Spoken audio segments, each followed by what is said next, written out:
is, live from Studio A, the In-Wheel Time Car Talk Show on iHeart Radio. Coming up, fellow auto writer Jeff Yip joins us to talk about catalytic car thefts and catalytic converter thefts in Houston.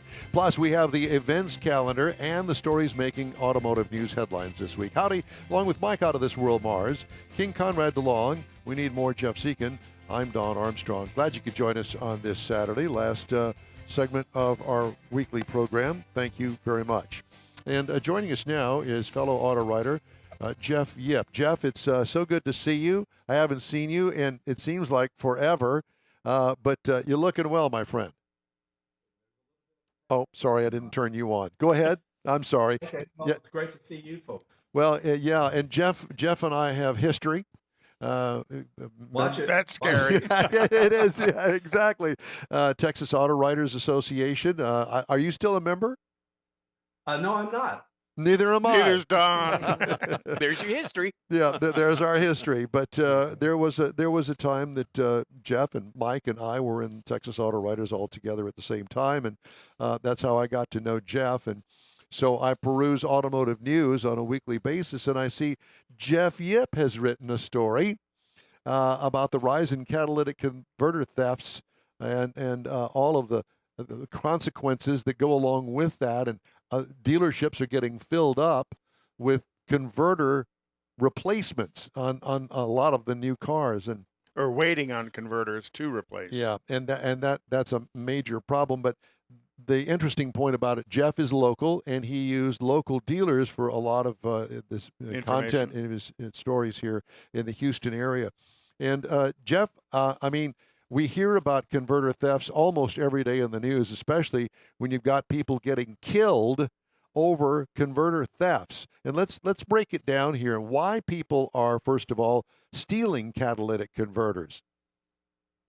Well, this problem has been going on a very, very long time, but it's true that there's an epidemic of thefts now, and that's driven primarily by the value of the materials that are used to convert the noxious gases in the combustion engine to somewhat safer levels of other compounds. So the values of the precious metals, for instance, rhodium, was up to $21,000 an ounce last April.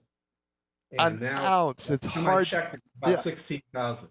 Unbelievable. It's just an ounce. We're talking about, this much. How much though? Fingers. Yeah. How much rhodium is in one catalytic converter? Well, it varies greatly, but let me tell you that that's part of the problem. Some contain more than others, but we're talking about 2 to 3, 4, 7 grams total. And it's a lot. The values have gone up to where to replace them at the dealer level with OEM cats, which do take a while to show up, of course, can cost the retail customer or the insurance company $8,000. For a catalytic converter? It's not just the converter; it's the exhaust system that hangs with it, because that's how they take it. They just sawzall it off, and they've destroyed the exhaust system around it. The thieves, if they're not careful, and there's no reason for them to be careful, apparently, they can saw into the O2 sensor, they can saw into coolant lines, transmission fluid lines, fuel lines, which is super dangerous, of course. So it's not only the loud sound when you crank up your engine, it's all ancillary damage. Yeah, it may not stop. All the juice you're leaking out in the meantime. So I had, actually it was my daughter's car, and I don't recall the year model. It was a older Camaro that I had given her. And it had the check engine light that would come on it, and it was always the catalytic converter. Well, I went to the muffler shop, and, okay, we can supply you with, at the time, an OEM converter for like $3,000, or you can do this aftermarket one for $300, for $700. And I said, well, I'll take the aftermarket. He says, well, that's fine, and it will keep the check engine light off for a while. But our history is that it doesn't last as long. Which goes back to Jeff's conversation earlier about the level of premium metals that are inside of it. they actually get used as the converter ages. So the less of that they put in, the less efficient the converter is. Yeah. So Jeff, when they steal these converters and resell them, how can that be stopped? Because there's somebody buying them, that's driving the market for stealing them. That is the multi-million-dollar question. The best solution, of course, is to prevent them from being stolen. But right now, there are very few tools and legal ways to solve the problem, because you have to tie a person to the crime. Just because they possess one may be illegal. It could be a misdemeanor according to the recent laws passed by, for instance, Houston. But all over the country, legislation is being written both at the local, state, and federal levels, trying to do something about this problem, which is it's an economic disaster for the economy and the hardworking people that need their cars every day. And what are the most popular vehicles that are having converters stolen on? I saw a list. I didn't know if you had also. Well, there are several lists, but let me tell you that right now it's and for the immediate past few months or years, it's been the Toyota Tundra, which have 4 converters, 2 inline on each side. The Tacoma, the Honda Accord, some of them have super ultra low emission vehicle calibrated engines, so their converters are very, very good, robust. So people will. I know how I got into this whole story is a personal level. Journalism is always personal with me. A friend woke up and found their car, their used Accord, missing, and they found it in a parking lot nearby, and somebody had hooked the car up to take it to where they could use the Sawzall without waking people up, and stolen the converter. And it's like Don was saying, it's extremely expensive to get a OEM quality one. And in fact, when I tell you that these converters can cost $5,000, $8,000, $11,000 to convert, to repair, and many people might not have comprehensive insurance, so there you go, it's out of pocket. Or number 2, it could be the insurance company could write the car off because the value of that. Wow. Yeah, it's total. Old Accord that my friend had wasn't that high, but it's a solid transportation car. So Jeff, are they being stolen primarily to resell instead of? Yes. Okay, so they're not trying to mine the precious material out of them. Heavens, no. There are unscrupulous buyers. In fact, one of my journalism students from Southern California, he went on to become an LAPD commander. He's now retired. He told me that there's a certain area of downtown LA that they have catalytic converter buyers, and so you've got to catch. First, you've got to catch them. Number 2, you have to have a reason to believe the converter is stolen. Of course, how many people are going to be driving around at 4 a.m. in the morning with a trunk full of cut-off converters? Yeah, or standing on a street corner with a converter up underneath their overcoat, just. Well, the other thing too is, Jeff, that it sounds to me like these people are kind of like a chop shop in a way, except they specifically drill down to the catalytic converter. Sure. Because it's a whole lot easier to cut the converter out and sell the entire converter to whoever this chop shop is, if you will, and then open up the converter, know where these precious metals are in the converter, because I assume that I don't even know how they set it. How do they set them up in the converter? Or just turn around and resell them to the same person they were stolen from, because they're the only people who have them available. Because you can't get them from the dealers right now. Well, I know, but the dealer's not going to buy them, and so you take the car to the dealership, and what are you going to do? Yeah, wait for a new one. Right. So Jeff, I know that you talked to at least a couple of dealerships in town, and one of the dealerships had 66 vehicles waiting on the lot for converters. Right. Wow. So I started canvassing dealers all over the country, and I called this one particular dealer here in town, and I was astounded when I had to ask him again, what number was that? And my editor, I've been working with the great folks at Automotive News for quite a while, and my editor thought perhaps typo. The dealerships' cars were, the brand new cars were hit, which dealers have been hit plenty of times. But no, it was customers' cars. Can you imagine? No, 66 slots on a service Parking lot. garage. But that 66 cars, some of them have 2 or 3. Yeah, exactly. Yeah. Or 4. Or 4. Or 4, yeah. You know, and you can't legally, the dealership can't fix it with just straight pipes in place of the converters, because check engine lights, emissions certification, all of that's wrong. But they can't get the part either. You know, and if you think about, some of these precious metals are coming out of China and coming out of the Ukraine, so coming out of Russia, so you can't even get them even worse. So, Jeff, how much does a catalytic converter stolen off of a car bring? Well, it varies amazingly on which kind you have. I was told by one metal company that specializes in catalytic converters that there's a, I think it's the 674 diesel at one time. Their converter was worth $1,000. They would pay for a legitimate converter for that whole torpedo underneath the truck. Yeah.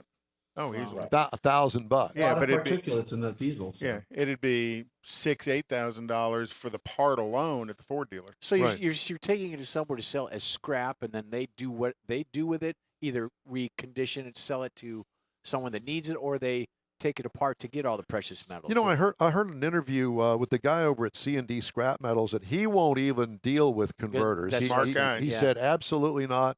I'm not dealing with those. I will not buy them. I'm not going to get involved. Because he knows where they're coming from. He's a legitimate scrap dealer, and he won't deal with it. So the question is, I'm sure that the Houston Police Department, or at least locally anyway, has some idea of who is buying this. They just have to find a way to catch them. They have to have a way to legally stop them, seize the contraband, and the technique that's advocated by a lot of people to try to prevent things from happening is to paint the catalytic converters with a bright color, typically yellow or orange, and etch your last 8 numbers of your VIN into the can of the converter. And that could deter the thinking. The rationale is that the converter, the scrap metal people don't want to take a chance traceable with a stolen converter. They won't deal with it. It's not worth the trouble or the legal problems. And the police want that to happen, because they have then a reason to say, hey, you've got to prove this converter is yours. And I think, wasn't it last weekend, there was a couple of shops that were actually doing that for free for customers? I remember reading that in the paper. There's something on the news about that, yeah. I was there. The police have done a great job of working with the community, and I happened to be at one of those workshops last weekend and watched the process being done to many people's cars. And there's so much worry. If you just get on social media, and there's an app called Nextdoor for your neighborhood every day. And I've been seeing so many converter thefts, and these Ring cameras and home videos are rampant now. And these guys will typically pull into a cul-de-sac. 4 people will be there. 2 will be under the car handling the hardware and the sawzall, and the other 2 will be lookouts and getaway drivers. And it happens in 5 minutes. And they tend to be armed lookouts as well. These people are extremely dangerous. That's exactly one of the reasons why I look forward to working with you today on this program. Is people have to realize that this is not just somebody stealing mag wheels. These are hardcore criminals now that migrated. They know the payoff's much better, the risks are much better. And get this, it's a misdemeanor. You can't even be put in jail oftentimes for stealing these things. I had no clue. So don't challenge them if they're doing it.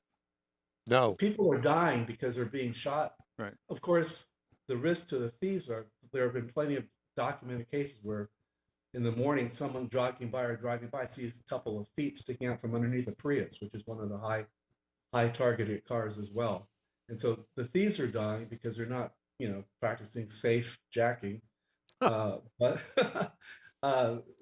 the risk to the consumer, the victims are real. So the police have told me, just be a good witness, stay calm, don't even try to stop anything.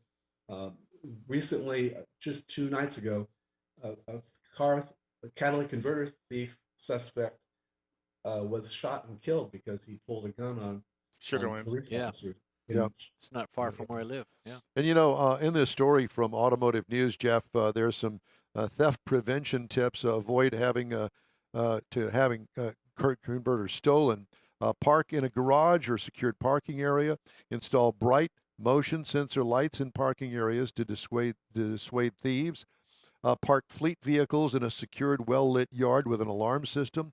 Always lock vehicles and set alarms. Install a catalytic converter anti-theft device. We didn't talk about that, and I guess that what they're doing is basically welding in a box around the thing. Kind of a cage. A shield. It's a shield.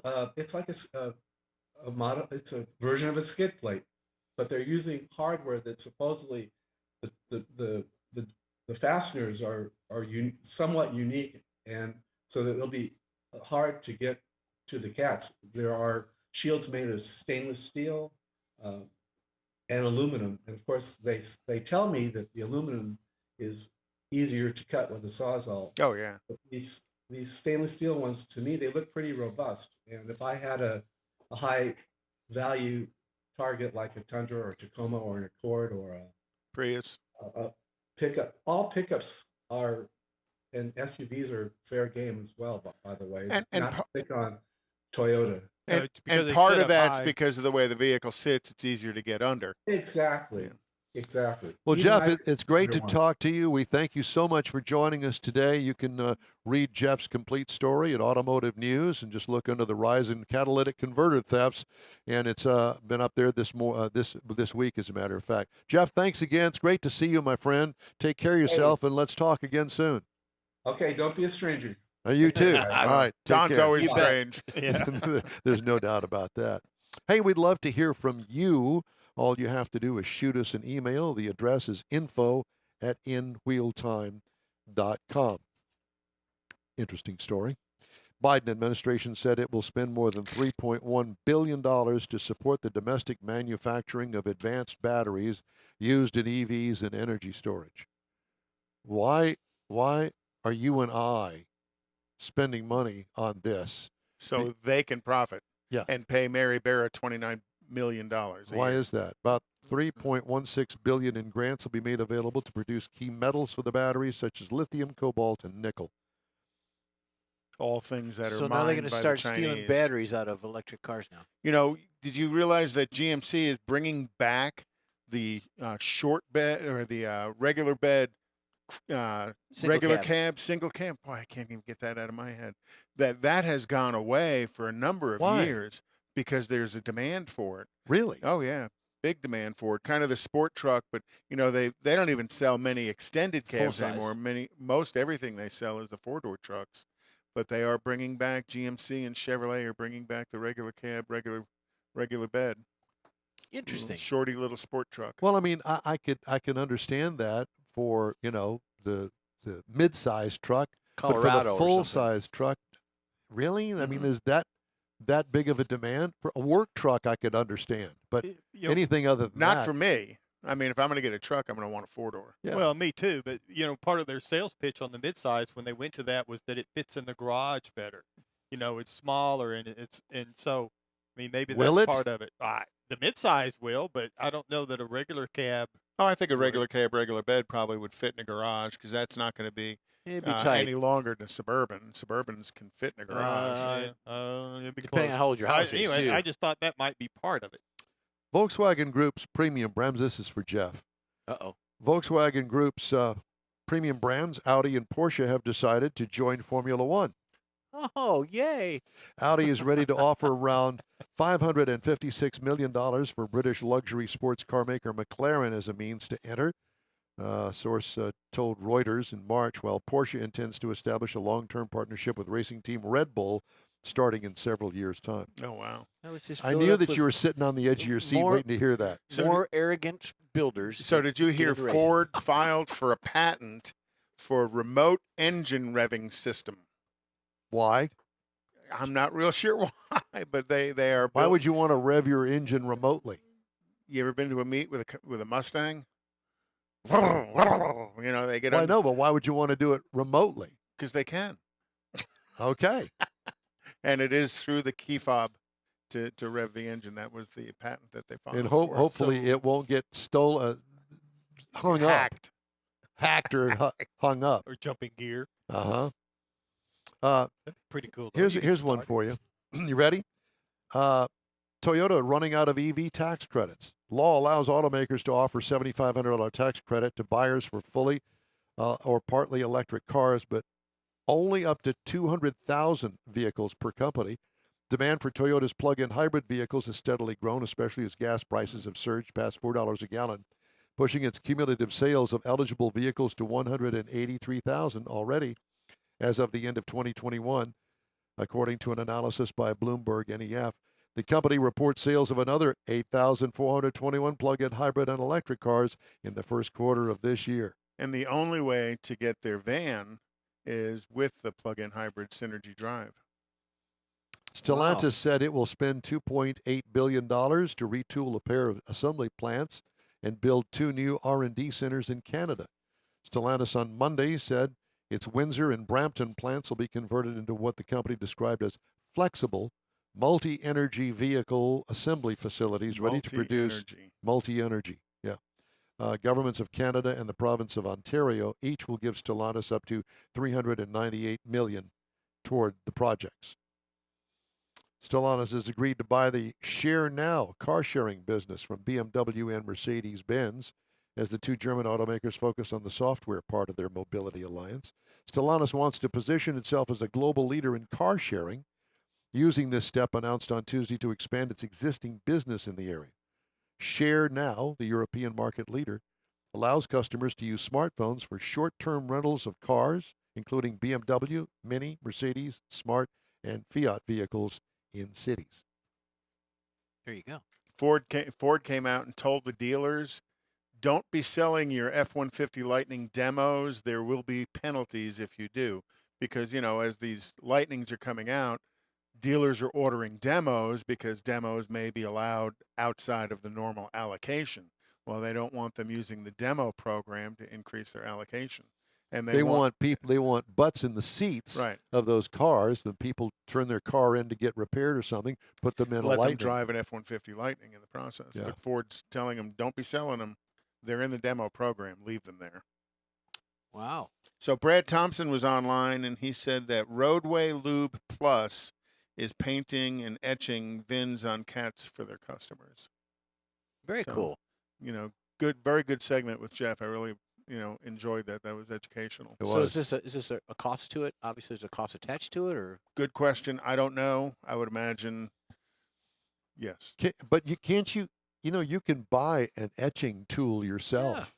Yeah. And you can get under there and scratch the VIN number. The last 4 digits of the VIN is last 8. So the last 8 is never duplicated in a year because it's going to give the year of production. It's going to give the assembly plant, and each assembly plant throughout industry has its own identifier. Listen, if I have the oil change place down the street, if I own that, I'm going to go out and buy me one of those etching tools, and hey, for $9.95, I'll go ahead and etch those in there in your catalytic and they'll converter. line up to do it. Yeah, and then I'll also and then spray it's the opportunity to take a look at the vehicle and offer them other halo services. effect. You bet. You get it up in the air, you can find all kinds of things.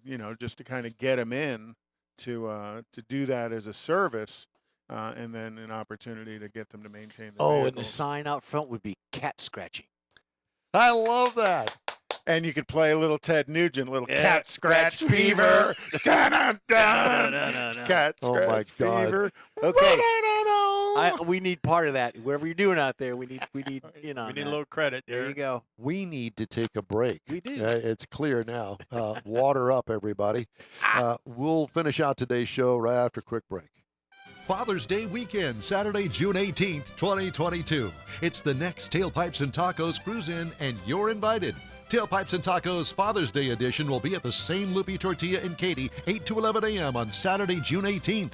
It's the only place cruisers compete for trophies and other prizes. Enter your vehicle for Best Hot Rod, Best Classic, and Best Modern Classic. Tailpipes and Tacos is Houston's coolest cruise-in and is your opportunity to see the best hot rods, show cars, classics, and resto mods, and get Loopy Tortilla breakfast tacos and adult beverages. There's no entry fee, and cars will automatically compete for custom Loopy trophies and other prizes.